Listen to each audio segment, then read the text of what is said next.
Ok, bonjour, je suis interne civil en 8e semestre en anesthésie-réanimation actuellement à l'hôpital des armées à Percy. Donc je vais vous parler aujourd'hui un petit peu de drainage thoracique et principalement un petit peu discuter de ce tabou un petit peu autour de la taille des drains, notamment dans les enclenchements pleuro-traumatiques. On va partir d'un cas clinique qui m'a inspiré le sujet. Donc c'est un patient polytraumatisé qui est arrivé chez nous. Donc c'est un homme de 84 ans, hypertendu, diabétique, qui a fait un AVP seul, en fait, un choc latéral suspecté à 80 km/h. À l'examen initial, il est conscient, mais il est confus. En fait, il présente un ictus amnésique et une petite lésion superficielle du crâne. Les constantes initiales ont une bradycardie importante avec un retentissement hémodynamique à 105-40 et une légère désaturation en air ambiant. Et le CG montre un BAV3. Après l'introduction d'isoprénaline, le patient récupère complètement sur le plan hémodynamique. À l'arrivée au déchocage, on a un patient qui est toujours très stable hémodynamiquement, conscient, toujours un petit peu confus, avec une fréquence cardiaque à 53 et une saturation à 96% sous 2 litres. Devant effectivement la présence du BAV3, dans le contexte, on a quand même maintenu le protocole de déchocage, donc il bénéficie d'un body scanner qui montre un hydropneumothorax droit de grande abondance, sans fracture costale à proximité, qui est donc bien toléré, puisque le patient n'a plus de litres d'oxygène, et un pneumopéricarde antérieur, vraisemblablement par diffusion, ainsi qu'une fracture peu déplacée de la 12e côte droite, qui n'explique pas l'hydropneumothorax droit. Donc ça, c'est le scanner initial. Ensuite, on est venu à se poser la question de l'épanchement. De la même manière qu'en fait, ce polytraumatisme semblait être plus en réalité avoir un BAV3 qui occasionne une syncope puis un accident. De la même manière, cet épanchement, est-ce qu'il est lié au traumatisme ou est-ce qu'il est lié à une pathologie cardiaque sous-jacente? Le scanner, en tout cas les radiologues ne nous ont pas orientés sur une situation ou sur une autre. Il y a une discussion avec les chirurgiens thoraciques. En plus, l'épanchement est bien toléré. Cependant, devant quand même l'importance et le fait qu'on ait un doute, on décide d'aller au drainage. Donc on choisit un drain. Pour être le moins invasif possible, on prend un drain de Charrière 14, type queue de cochon. Et à la ponction, immédiatement, on voit que c'est un hémothorax de sang, en tout cas pas de sang vieilli, de sang récent. Donc on met en place le drain. On a 1100 ml qui sont drainés. Le drainage semble satisfaisant. Le pneumothorax disparaît le lendemain sur la radio. Et on retire le drain à J3. Le patient va mieux, il sort de réanimation à J4. A posteriori, on pense que le saignement peut être lié à une lésion de décélération. En fait, c'est un patient qui a des ostéophytoses vertébrales et qu'avec sur le choc, il a pu en fait léser son poumon sur un ostéophyte qui est dépassé un petit peu plus que les autres. Donc là, c'est la radio post-pose du drain. On voit le drain en queue de cochon à droite et l'évacuation de l'épanchement. Dans les suites, l'évolution souvent est défavorable. Donc le 13 mai, pour rappeler l'accident, c'était le 4 mai. Donc avec une fièvre asyndromale inflammatoire biologique, la récidive de l'épanchement. À la ponction, on retrouve du sang avec de nombreux globules blancs. Il y a un drain, donc cette fois-ci un drain qui est posé par les chirurgiens thoraciques le 13 mai, qui est posé suite donc, à la découverte de l'hémothorax. On fait un contrôle au scanner et on se rend compte que le drain n'est pas en place, il est à distance du sac pleural, notamment à distance de l'épanchement. Donc il y a un nouveau drainage qui est posé. Là, on tente un traitement par antibiotique.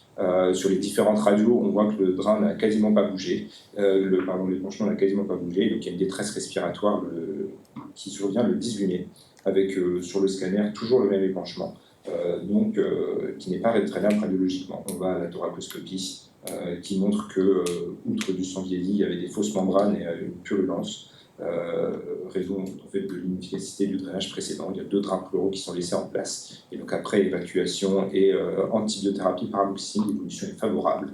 Le patient a été revu en août 2024, au scanner est resté un petit épanchement. La question c'est, est-ce que toutes ces complications, elles peuvent être apparues sur le fait qu'on ait mis un drain de petit calibre? Est-ce qu'on aurait mal drainé initialement, qui aurait entraîné un résidu et qui aurait pu occasionner la surinfection derrière? Donc on va discuter un petit peu de tout ça, en reprenant déjà à la base un petit peu sur le drainage et sur le matériel qu'on a à disposition. Donc j'ai mis une photo de Joseph François Benoît charrière, qui a donné son nom aux unités. Parce que quand on parle de taille des drains, je vais faire cette diapositive parce que je reconnais que moi-même, je n'étais pas hyper au clair sur les différentes unités. Donc ce qu'on mesure quand on mesure la taille des drains, c'est bien une longueur, en termes de grandeur dans le système international, et donc plus précisément, c'est un diamètre. Dans le système international, on pourrait utiliser le mètre, mais on utilise une autre unité, donc qui est le charrière, qui représente 1/3 de millimètre. Si vous lisez des études ou si vous trouvez du matériel, et notamment les entreprises anglo-saxonnes, on va vous parler du French. Le French, en fait, c'est le French gauge, et c'est la même chose que le charrière. En fait, ça vient de ce monsieur qui est, dans les années 1800, travaillait à Paris en fait, sur du matériel médical, à une époque où en fait, on allait voir les artisans quand on avait un problème chirurgical. On allait voir un artisan, il lui disait il me faut une pince un petit peu comme ci, comme ça. Il réfléchissait et il faisait. Bon, il a fait une renommée internationale, donc jusqu'aux États-Unis, raison pour laquelle on a gardé son nom. Donc en fait, c'est la French, c'est pour la French gauge. Donc la gauge, c'est en fait l'unité de mesure d'un objet cylindrique. Il y en a plein des gauges, et celle qu'on connaît tous aussi, qui est celle qu'on utilise pour les cathlons. Celle des cathlons, c'est la Birmingham Wire Gauge, donc pareil, qui date des années 1800 et qui est à la base faite, qui vient d'Angleterre. La différence entre le charrière, c'est que le charrière, c'est proportionnel vraiment au mètre, avec 1/3 de millimètre. La gauge, c'est en fait inversement proportionnel à la section. C'est pour ça que plus la gauge est petite et plus le diamètre est grand. Parce qu'en fait, il faut s'imaginer qu'à l'époque, pour faire des aiguilles ou comme ça, on prenait un tuyau large et on le passait dans des trous en fait pour qu'ils deviennent de moins en moins larges. Le premier trou était forcément le plus large et petit à petit on va utiliser comme ça. Sur les techniques et sur l'abord, le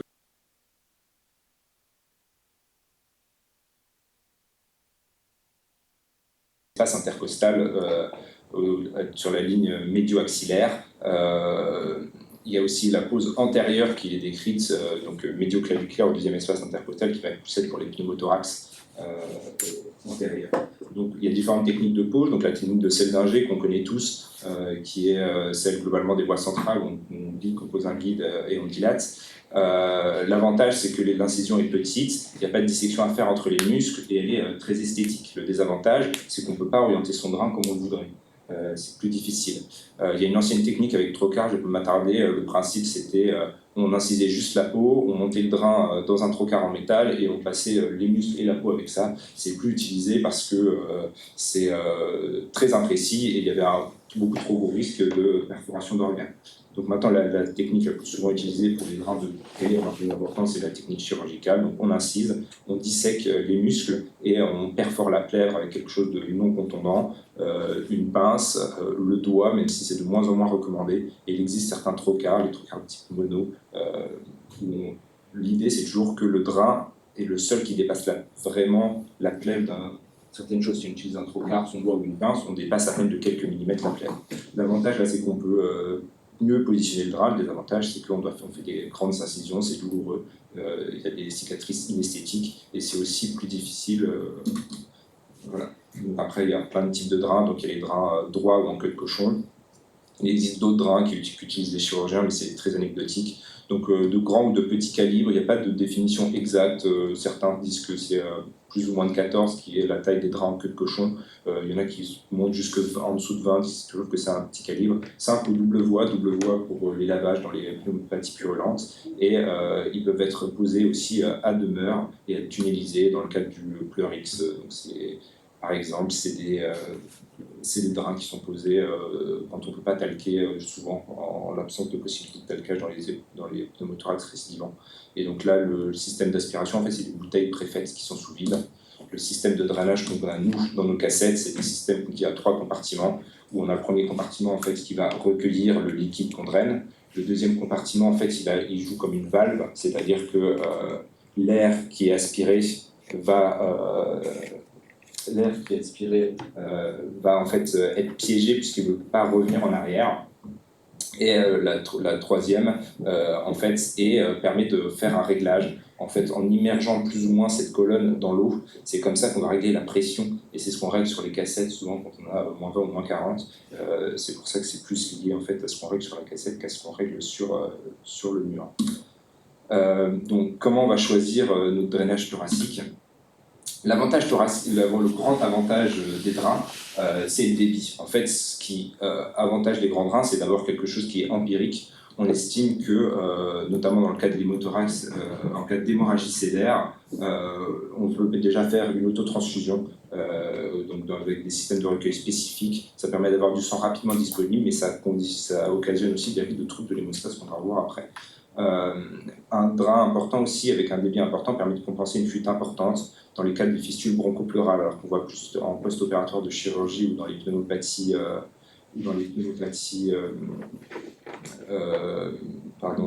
nécrosantes. Dans ce cas-là, un gros drain permet en fait de compenser une fuite très importante, ce qui n'est pas toujours le cas avec des plus petits drains. On s'attend surtout à ce qu'il y ait moins de risque d'obstruction pour les liquides visqueux, que ce soit le sang ou le pus, et surtout le risque de caillotage.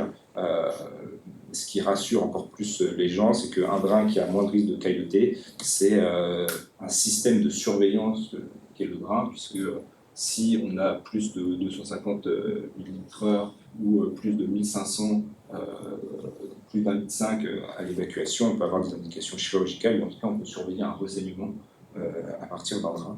Donc souvent on doit être assez sûr de notre drain. Après on choisit le drain en fonction des complications qu'il occasionne, donc sur les complications les plus fréquentes, donc c'est principalement les lésions d'organes, globalement tout ce qui est plus ou moins importé, le foie et la rate étant quand même les plus fréquents. C'était particulièrement le cas avec les trocars d'insertion. C'est aussi le cas avec les aiguilles, y compris les drains les plus petits. C'est notamment un reproche qui est fait au Pleurocat, qui est un système de cathéter sur lequel il y a une aiguille et le cathéter qui est déjà monté dessus. Le défaut, c'est que l'aiguille est assez grosse et très acérée, donc elle occasionne des lésions particulièrement délabrantes quand on touche un organe qu'on ne devrait pas toucher. C'est quand même une procédure à risque hémorragique élevé. La SFAR la considère comme telle, en tout cas.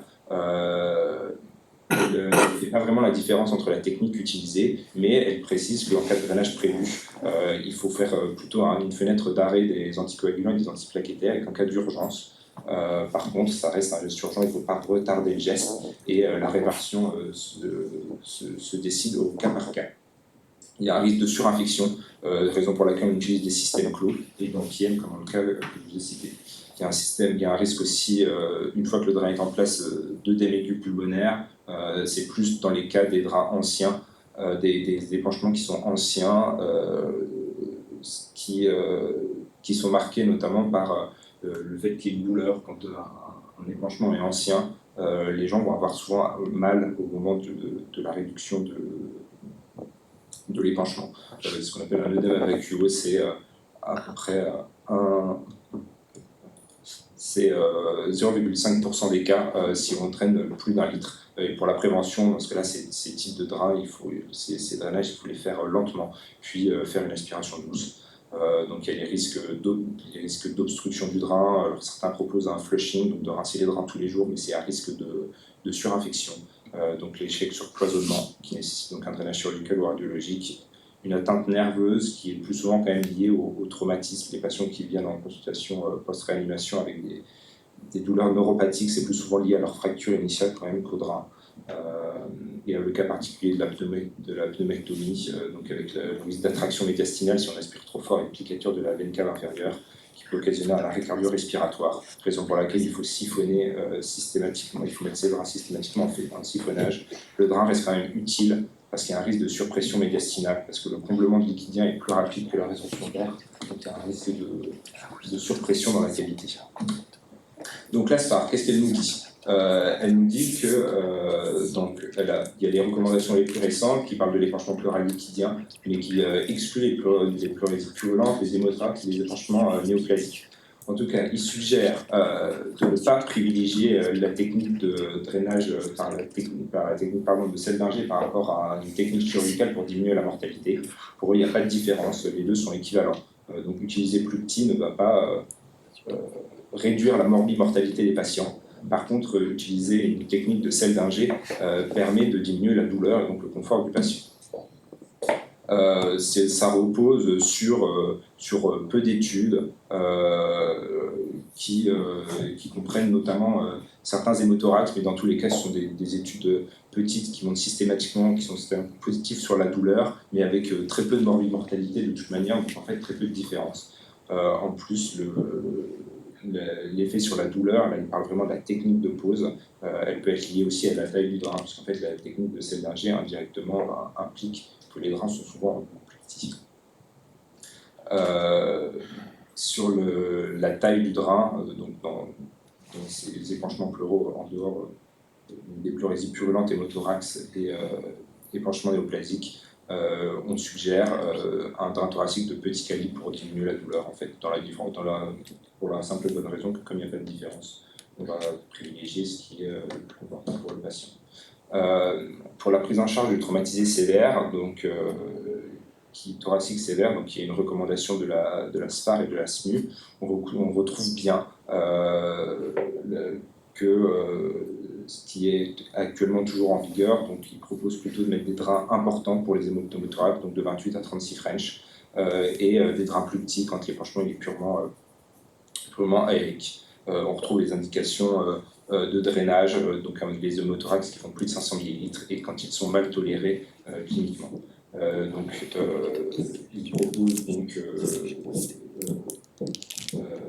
ces draps, dans leur discussion pour le fait d'utiliser la taille des draps. Il y a même des gens qui vont plus loin, qui commencent à évoquer pour les hémothorax, de carrément mettre des cathéters milieu centraux qui font 5 French, qui sont beaucoup plus petits.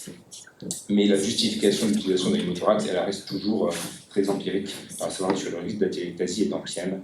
Il est typiquement remis en cause par une étude, mais comme souvent, en fait, on va voir après que la littérature est souvent faite de petites études avec un faible niveau de preuve. Donc, qu'est-ce qu'elle nous dit la littérature? On va parler de 2 articles qui sont assez représentatifs. Le premier, c'est un article plutôt de physiopathologie qui montre un phénomène très intéressant dans les hémothorax, qui en fait visait à analyser le sang qui venait des hémothorax. Il visait à comparer à H1 et H4 des paramètres hématologiques, électrolytes, donc de la contention électrolytique et de la coagulation, et secondairement de voir ce qui se passait quand on mettait ce substrat d'hémothorax à du plasma. C'était une étude sur 15 mois, les patients étaient drainés d'au moins 135 ml, et donc on prélevait à chaque heure du sang. Et on testait après toutes les dilutions, et on mesurait l'INR, et la BTT c'est l'équivalent du TCA en anglais. Donc il y a eu 34 patients, et c'est par contre quasiment que des hommes jeunes.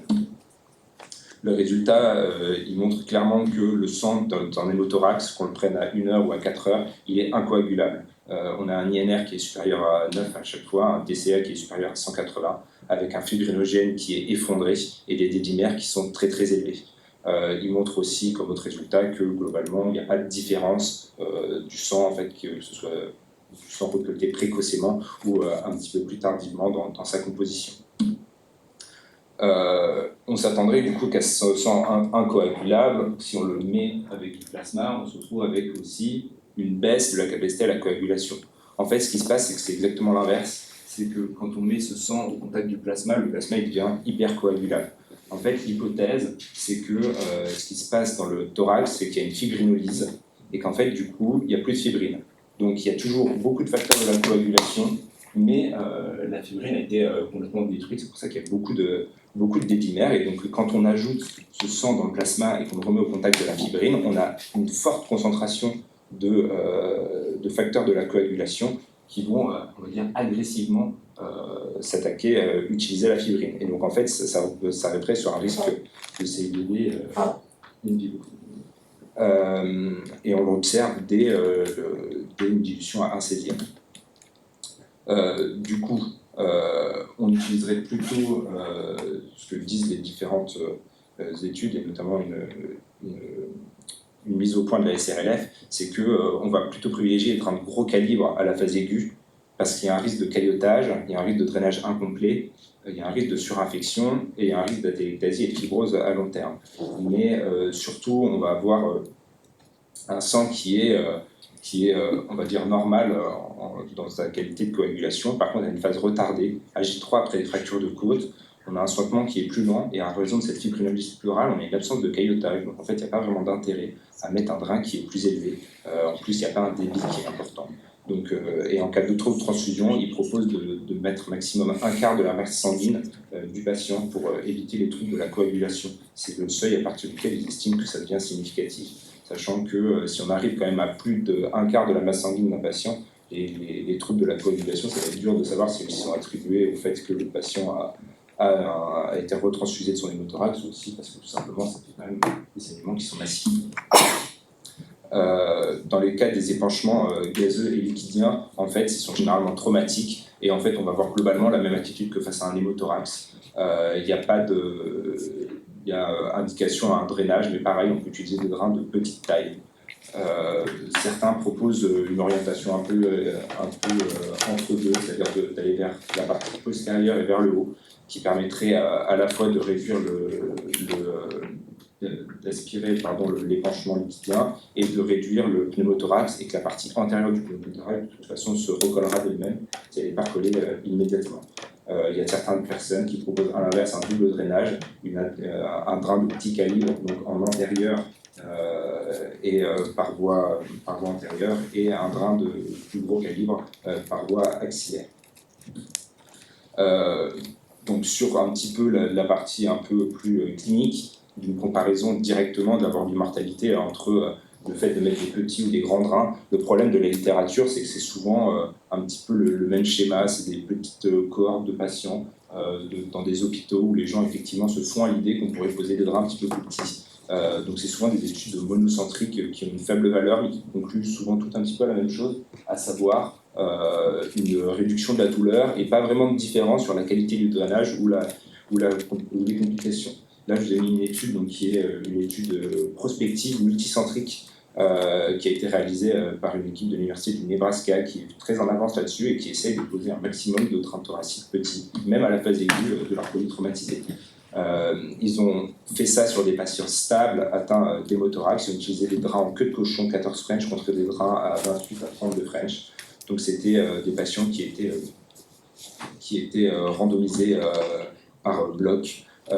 Et le critère de jugement principal, c'est un taux d'échec défini par une seconde intervention, par exemple la repose d'un drain ou une intervention chirurgicale. Ils ont montré qu'il n'y avait pas de différence significative, avec 11% de reprise donc pour les groupes, dans le groupe de petit calibre versus 13% dans le groupe de grand calibre.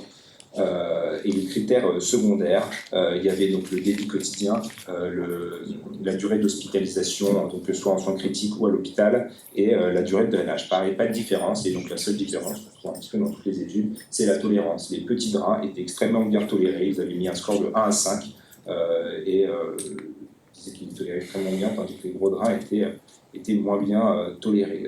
Cette équipe a aussi publié beaucoup sur leur fonctionnement sur les dernières années, et leurs résultats, eux, les poussent à continuer dans cette voie-là. Cette étude comporte des biais, notamment le fait qu'il y avait une clause où le médecin pouvait choisir finalement de ne pas le drain qu'il souhaitait s'il jugeait que c'était cliniquement un peu plus pertinent. C'est la raison pour laquelle il y a peu de patients malgré la longue durée de l'étude, et c'est un petit peu ce qui reste bloquant. Beaucoup de gens ont encore des réticences à poser ces draps-là. Et en fait, c'est surtout qu'aux États-Unis, les gens qui posent ces draps, c'est souvent les chirurgiens, les trauma surgeons. Et chez eux, c'est moins comme nous, la technique de Seldinger, c'est une technique qu'ils pratiquent moins. Et là, on pourrait dire intuitivement que c'est plus facile de poser un drain par la technique de Seldinger. Beaucoup d'entre eux mettent en avant le fait que c'est une nouvelle technique, que c'est plus difficile parce qu'ils sont moins bien formés, en fait, qu'il y a une courbe d'apprentissage et de formation qui est à faire, et qu'elle n'épargne pas, ce qu'on trouve aussi dans différentes études, les complications, notamment les perforations d'organes. Donc, en conclusion, dans le cas particulier qu'on a évoqué au début, le calibre semblait adapté, on a pu avoir un drainage correct. Par contre, on peut se poser la question du positionnement. On voit sur la radio que le drain il est assez haut, donc peut-être qu'on a mal drainé tout le bas du poumon, surtout qu'en réanimation, on laisse les patients bien assis. La question du type de drain aussi, est-ce qu'un drain en queue de cochon qui reste plus près de la paroi était moins adapté qu'un tube droit, qui aurait pu être fin aussi, mais qui aurait pu aller jusqu'au fond du sac pleural? De la même manière, est-ce que si on s'était dit qu'il y avait un risque qui reste de mal drainer cet épanchement, on aurait pu reposer un drain un petit peu plus bas. Dans le cas général, le niveau de preuve il est encore insuffisant pour quand même poser une recommandation de prendre des drains plus petits. Chez les patients graves instables, où quand l'utilisateur est expérimenté, il peut poser rapidement le drain, il y a quand même un bénéfice parce qu'il y a un meilleur contrôle du saignement et un meilleur suivi. chez le patient qui est stable ou si jamais on a un petit peu le temps de réfléchir, on peut penser au drain de petit calibre.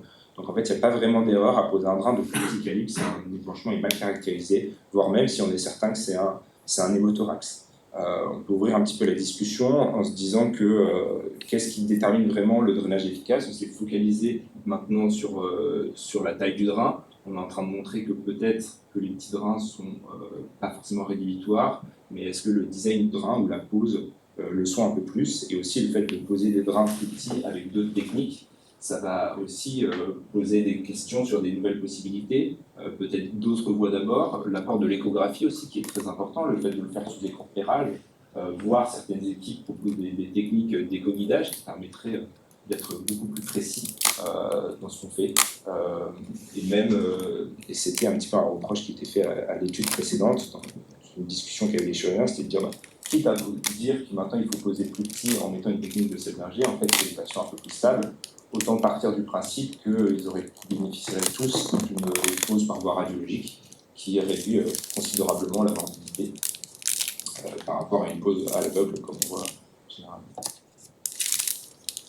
Alors, je vous remercie.